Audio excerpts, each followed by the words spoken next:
Hello, all. Jeff Warshaw again.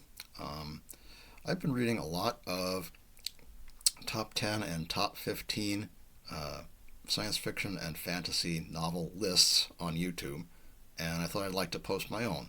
I'm sort of surprised by some people who are included and some people who are not included in some of these people's top 10 lists, albeit I haven't read a lot of current science fiction or fantasy for a while.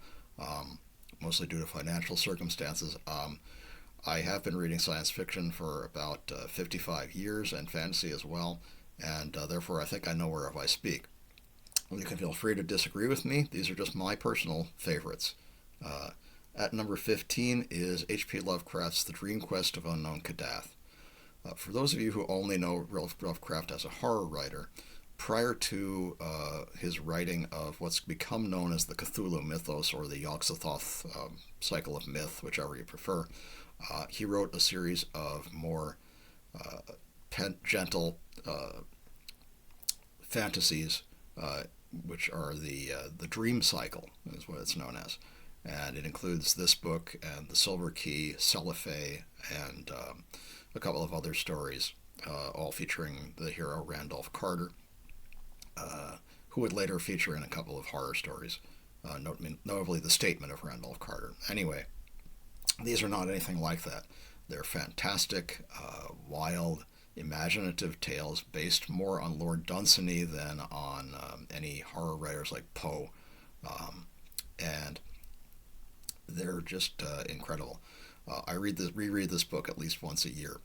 It's a very great favorite of mine. It stars Randolph Carter, who has a dream for 3 consecutive nights that he's standing on the balustrade above a marvelous sunset city, but he can't descend the staircase for some reason. He's prevented, and he believes he's being prevented from seeing this city by a race known as the Elder Gods, who are envious of this vision of his and won't let him go down to the city and mingle with his people.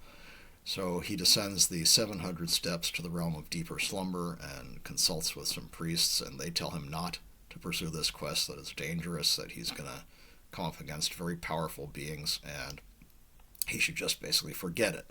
But being stubborn and an old dreamer, Carter decides he's going to go on this quest for the city of Kadath in the cold waste uh, on the plateau of Leng and seek out the Elder Gods and demand that they let him see this sunset city. So he goes further into Dream and meets an old friend of his, King Karanis, who's one of the few people who's gone outside the galaxy and not gone insane.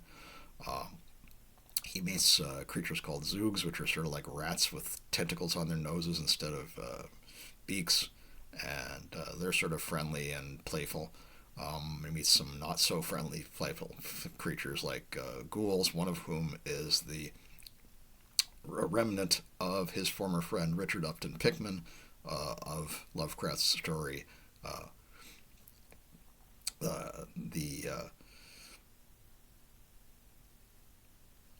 Okay, I can't remember the name of it. Anyway, Pickman is one of the Grail. Pickman's model, of course, and that has a very surprising and shocking ending.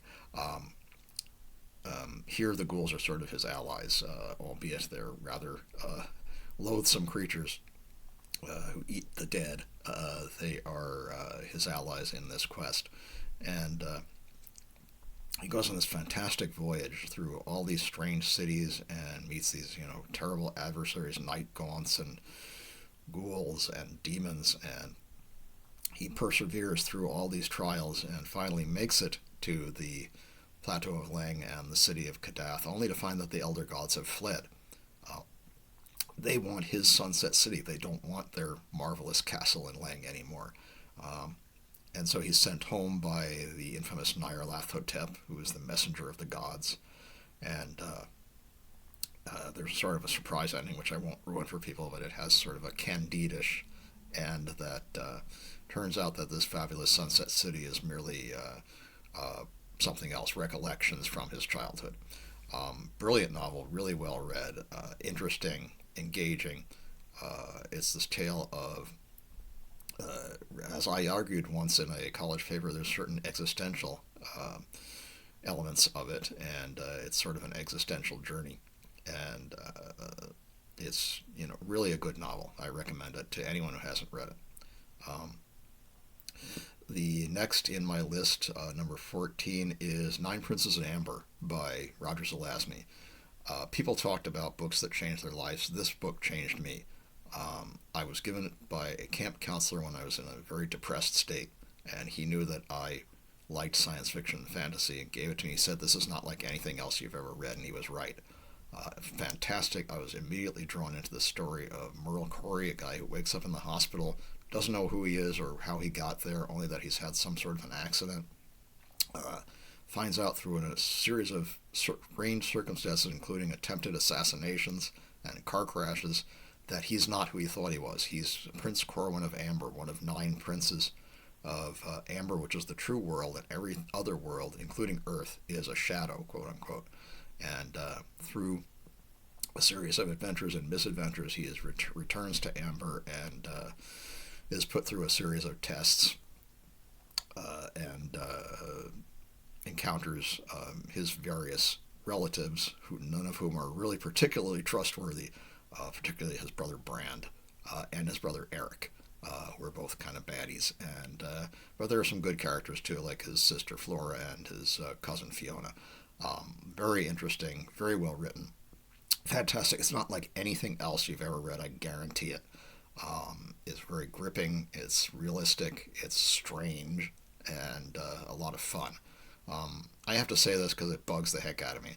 There was some guy going on about how he didn't like the fact that every once in a while Roger Zelazny would throw in some lingo from the period, which was written in 1972. He said that took him out of the story and that he just didn't like it and it bothered him. I think that's the most immature, most ridiculous thing I've ever heard. Grow up, read the book, never mind the language.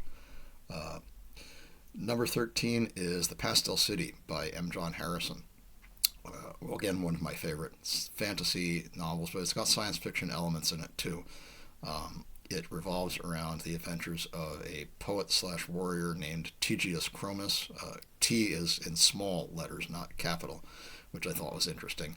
And he has an unnamed sword, which again is interesting. And he's a kind of disgruntled old knight who's drawn back into service by the fact that his preferred monarch, young Queen Jane, is threatened by a adversary who's using some really evil technology from what's known as the afternoon cultures, which is actually our culture. This is a dying Earth story, and this is set in the evening culture, i.e., everything's going to pot. And this collection of heroes that he gathers around himself are all kind of old, grizzled war veterans. It's a very fun, interesting story with some science fiction twists and some unexpected occurrences. I highly recommend that and all the other Viraconium novels by Harrison, including the second one, which is known sometimes as Viraconium Nights and sometimes as a Storm of Wings, I think, and the third one, which I think is just called In Viraconium. And I recommend all of his other works to Light and a lot of his other novels, which are more science fiction. He's a good friend of Michael Moorcock, which puts him in good stead with me. Number 12 is The Dispossessed by Ursula K. Le Guin. It's a very interesting, very engaging story about two different planets that revolve around each other, but their cultures have not communicated in something like 80 years.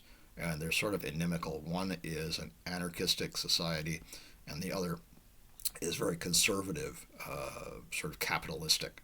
And for reasons of, I think, some sort of environmental disaster, the people on the anarchistic planet, Anaris, must contact the members of the conservative planet.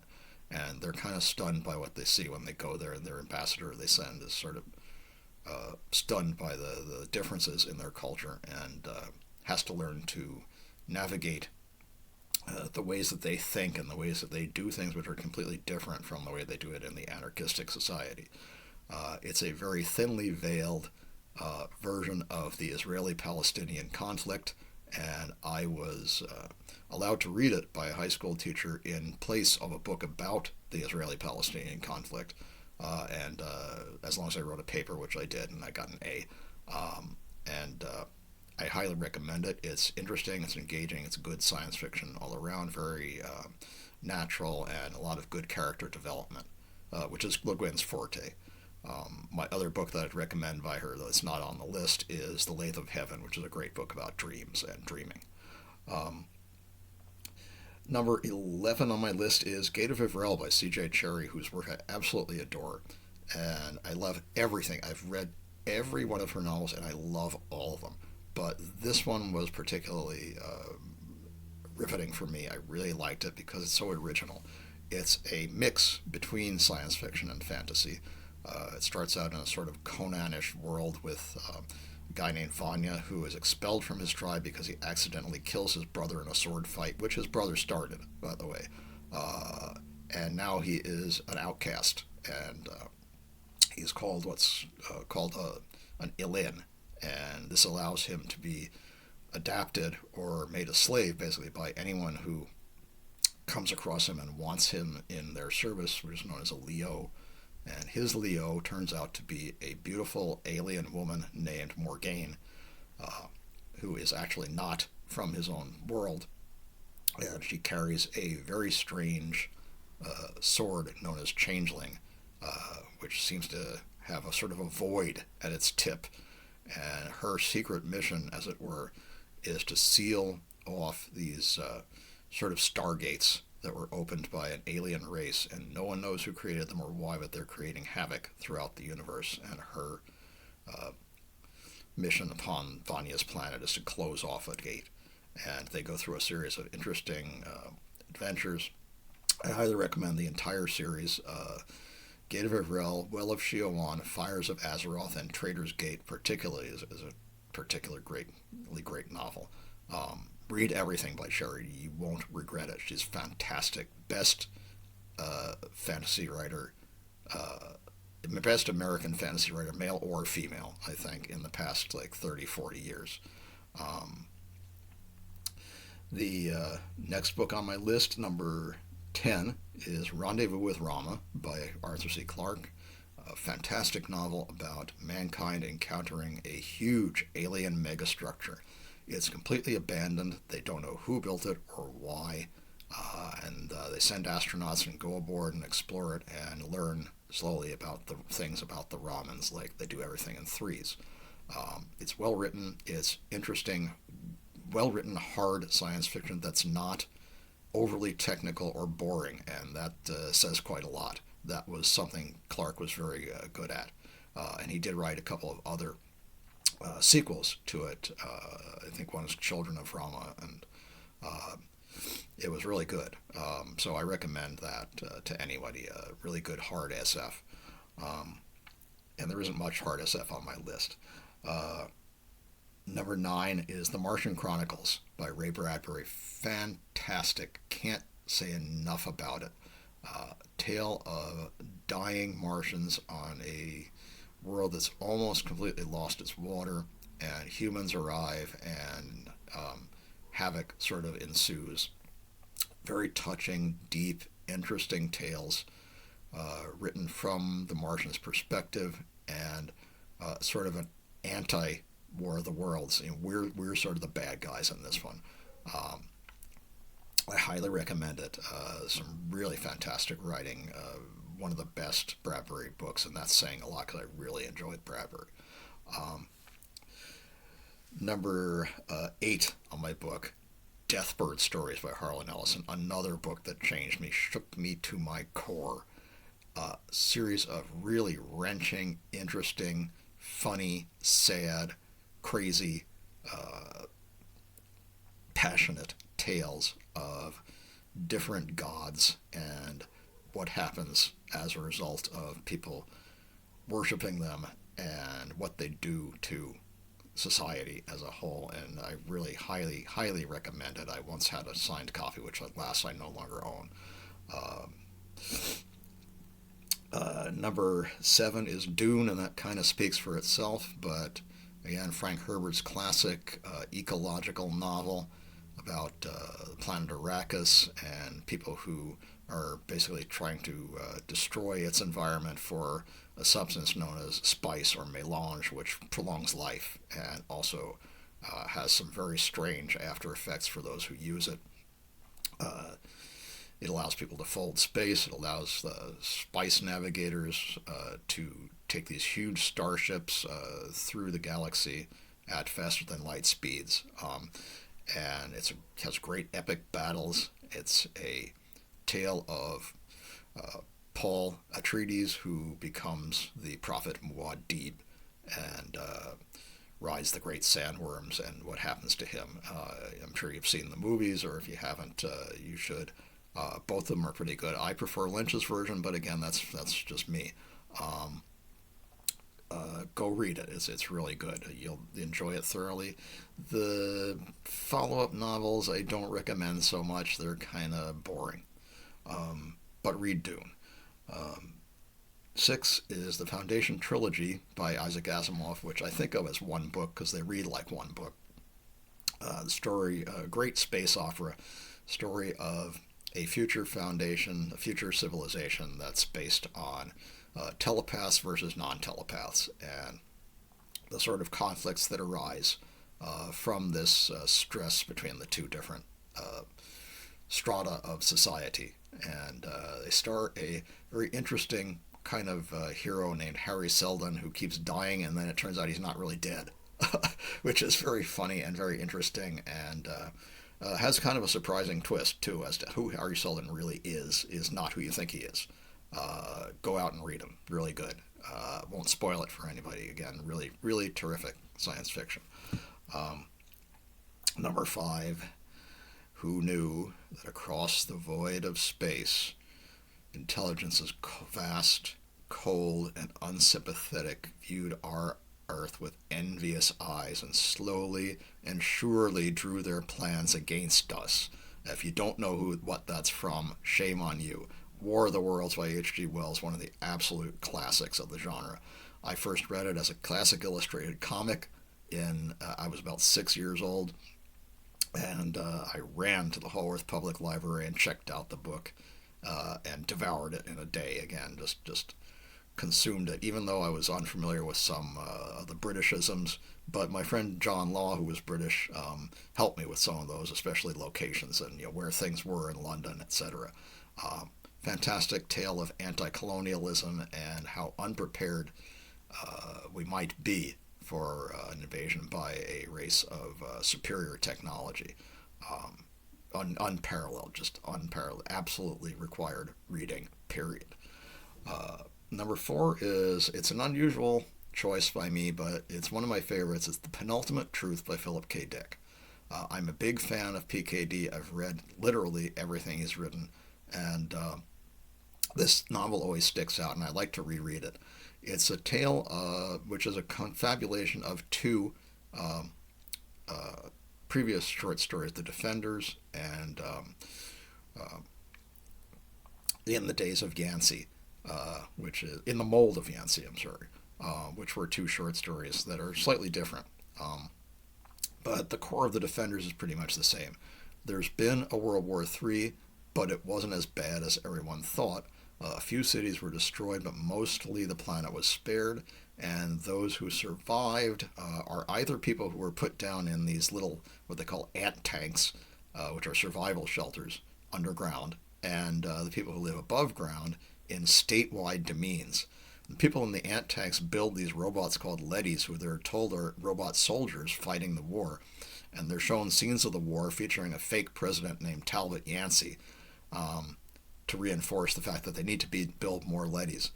And one day, the president of one of these ant tanks dies, and his subaltern, Nicholas St. James, is sent to the surface to find an artificial pancreas so they can revive the president of the ant tank and go on building these leadys, which, as it turns out, are not robot soldiers. They're personal servants for people who live in these statewide demesnes, one of whom is Joseph Adams, a guy who programs the speeches for the fake president, Talbot Yancey.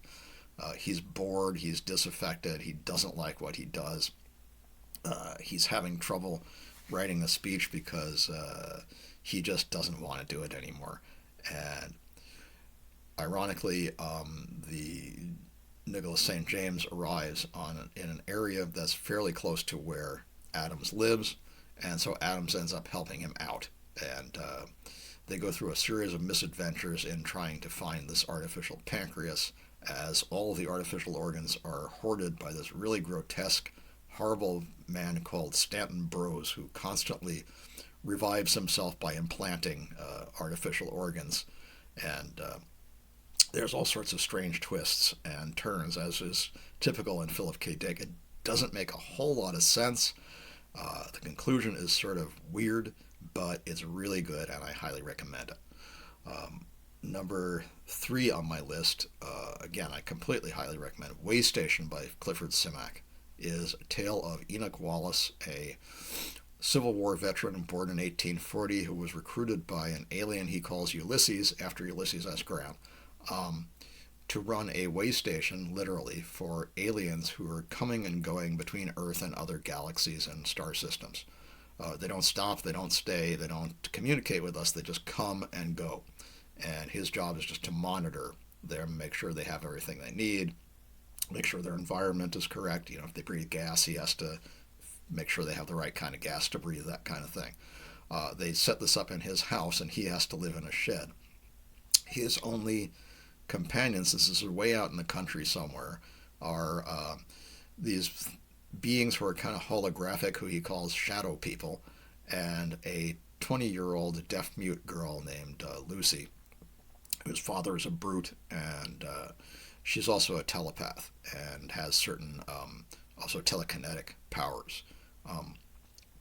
And that has some interesting implications, which I won't spoil for people who haven't read it. Fantastic story, very human, very interesting, has a great conclusion, which again I won't spoil.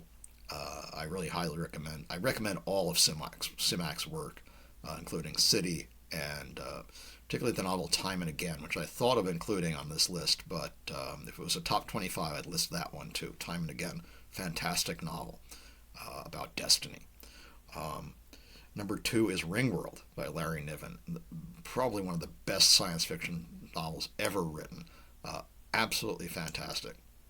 Starts out with the 200th birthday of Louis Wu, a space explorer who is contacted by Nessus, a being called a Pearson's puppeteer, who are herbivorous, and they have a central body with 3 legs and 2 heads on stalks, each of which has an eye and a mouth which has movable organs that act like fingers, and speaks in a contralto that sounds like Marilyn Monroe, which I think is kind of interesting. And he's recruited by Nessus to explore a alien megastructure called the Ringworld, which is a big blue ribbon, basically an entire solar system smashed together into a megastructure around an artificial sun and a series of blocking squares that create night and day on the Ringworld. And it has like enough room for like the inhabitants of like thousands of planets. They don't know if it's inhabited, but the puppeteers are frightened because it's in the path of their migration. They are fleeing the explosion of the galactic core in their home planets configured into a Kepler's rosette called the Fleet of Worlds, which are powered by powerful drive engines. And they want to find out what this thing is and if it's a threat. And if it's a threat, they're going to destroy it. The other members of Wu's party are a Kzinti, known as Speaker to Animals. The Kzinti are tiger-like beings with sort of rat ears and rat tails. And they're very aggressive. They fought 4 wars against mankind and lost, mostly due to the intervention of another alien race called the Outsiders, sort of cold, squid-like beings who sold us the hyperdrive, and that allowed us to defeat the Kzinti. He's angry, he's repressed, he's thought of poorly by his own species, not even given a name. He's just called Speaker to Animals, and looked down on, and he doesn't really want to go, but it's kind of interesting having him along. The fourth member of the party is a woman named Tila Brown, who is sort of a ditz, but she has incredible good luck. Basically, anything that she wants to have happen for her happens. And so they think it's good luck to have her along in case things go wrong, which they inevitably do. The exploration of the ring world is fascinating. The descriptions of how it's built, why it was built, what it's there for, what's happened in its history are very interesting. There's some interesting characters that they meet along the way, and there's a great conclusion. And of course, he's written, Niven and also Ed Lerner have written some great sequels to it. Highly recommended, very fun. I'd love to see them do a film version, though I don't think that'll ever come to pass. It's just too imaginative, too intellectual, I should say. Number one choice should not really surprise anybody who knows me. It's this book, Elric of Melniboné by Michael Moorcock, my favorite fantasy of all time. The tale of Elric, the last emperor of the Dragon Isle of Melniboné, a weak albino who must keep himself awake using drugs, and seeks adventure which separates him from his own people who are not adventurous by nature, and various strange consequences occur. He is almost assassinated by his evil cousin Irkun, who usurps the Ruby Throne and wants to steal his beloved Cymoril, who happens to be his sister, which is a little creepy, but kidnaps her and forces Elric to come after him, and that has consequences of its own.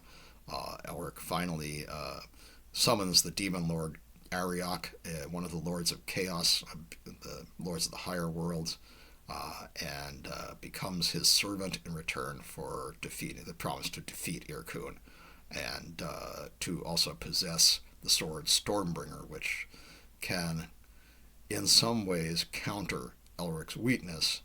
The problem is, to do so, it has to kill people and absorb their souls, which it then feeds to Elric. Though it doesn't do so quite yet in this novel, it's earlier. Elric is optimistic at the beginning of this one. He thinks he can control Stormbringer. He thinks he can control his fate. Well, as the series goes on, it turns out that he can't. But that's getting into other areas. I'm going to do a separate video on the Elric saga. I hope you enjoyed these choices. I hope that you'll read some of them and enjoy them. Please leave comments for me if you have your own recommendations or if you disagree with anything. And have a nice day. Bye.